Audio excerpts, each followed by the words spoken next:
Hi, this is Kris Kringle again, also known as Santa Claus, also known as the cabbie in the ass hat. Here it is. Brooklyn Bridge. This is Manhattan skyline. Christmas in New York. Oh, wow. Anyhow, this is my hat that I'm wearing. And I might let you in on the bet eventually, the bet that I lost. I don't know. I feel I don't feel like this is the time to do that. Anyway, I want to talk about climate change. If you look in this car right now, look out the window, you see I don't know if you see it. You see the little water drops? Yeah. See that? Okay. What's that about? Well,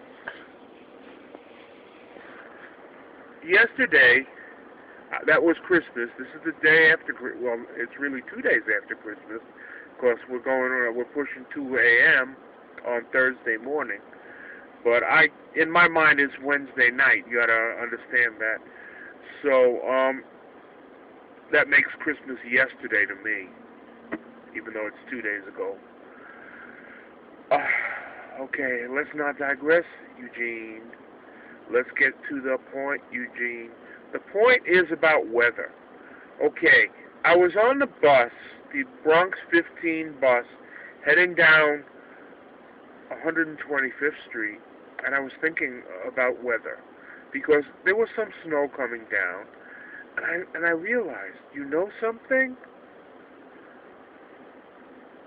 We, human beings, just simply our bodies, we're not evolved to live in places like this, at least not all year round.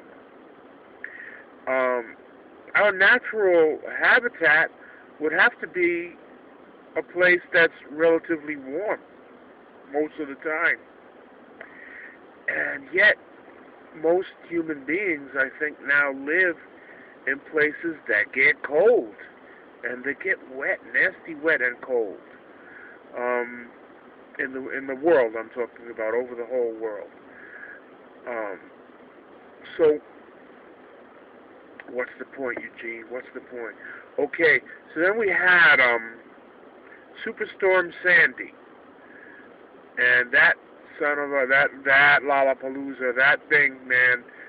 I have to say, when they were talking it up before it happened, I thought it was all a bunch of hype, and in a way it was, because the storm itself, I'm separating out now the storm on this side and its impact on that side.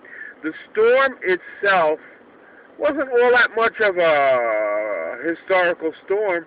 I think it didn't actually rate as a hurricane exactly by the time it got to New York City. And I think people are having trouble with insurance because of that, because they got hurricane insurance, not superstorm insurance. All right. Now, why did this superstorm that wasn't quite a hurricane, why was it so harmful? Why was it so damaging as it turned out to be?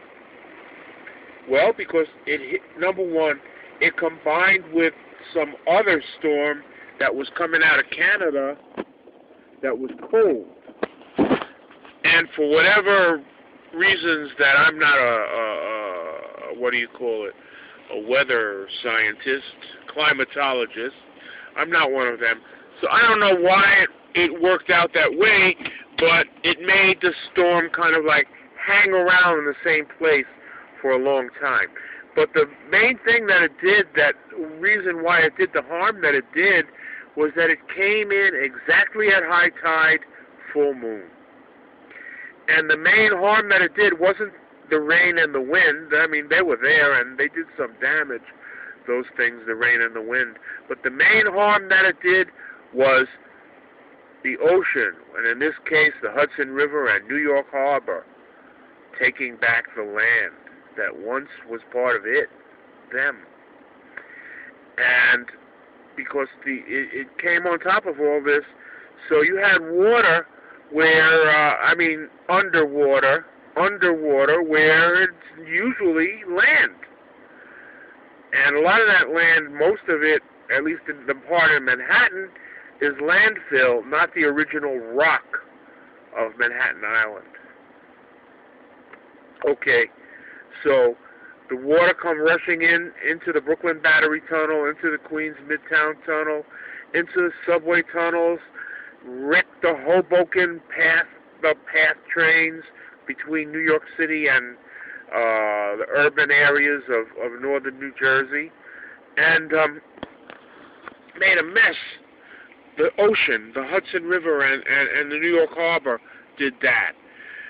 And you see, let's say there was no global warming.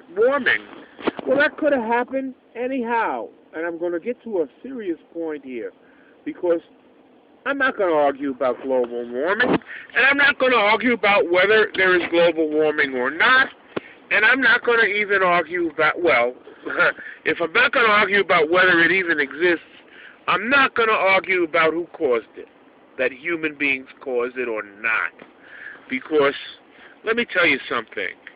Back in the year 1938, there was, okay, the Industrial Revolution had been going on for a while, but from what I understand, the carbon dioxide in the air wasn't like so devastatingly different from what it had been before industry took off. Okay, you had a hurricane that hit eastern Long Island. That was a doozy. If it had hit Manhattan and the surrounding 5 boroughs and the urban areas of northern New Jersey, good night, Irene. It would have been a catastrophe. And if such a thing had happened at high tide and full moon, bye-bye bozo. I don't know. Not only would they still be writing stories and making movies and singing songs about that sucker, but there might not even be in New York City if that had happened just like that. And I'm talking about 1938. All right. So, Gene, what's your point? Well, I'm sitting here in the rain, right? Does it look like it's raining out there? It is. I'm sitting here in the rain, and the temperature outside, let's see, does this car tell me what the temperature is outside? I don't know. Nah, 39 degrees Fahrenheit outside, which is like 1 degree Celsius.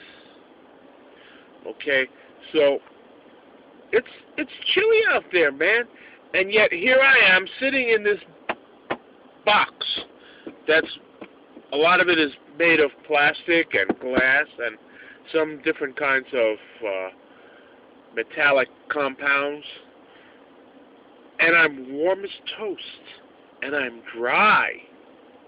Why is that? Because in this little space, the human race has figured out how to control the climate, the temperature, the humidity, the precipitation inside this box. And I'm sitting in here warm as toast. I could make it hot as Miami in July if I wanted to. And I won't, okay? But I could. In that building over there, that's a strip club. It's called HQ, and I'm waiting to see who's coming out. I'm hoping that I get a nice long ride out to Jersey or someplace like that. And sometimes catch them over here. And the streets are dead, and I'm tired. Anyway, so I'm going to hang here and talk, and I'm just going to keep talking. I don't know how many people are going to click this thing on and listen to the whole thing, but it might be interesting to some of you. All right, so what are you talking about, Gene? What are you talking about? I'm talking about climate control. Yes. So you got young ladies, I'm telling you, man, they're walking around in there with just about no clothes.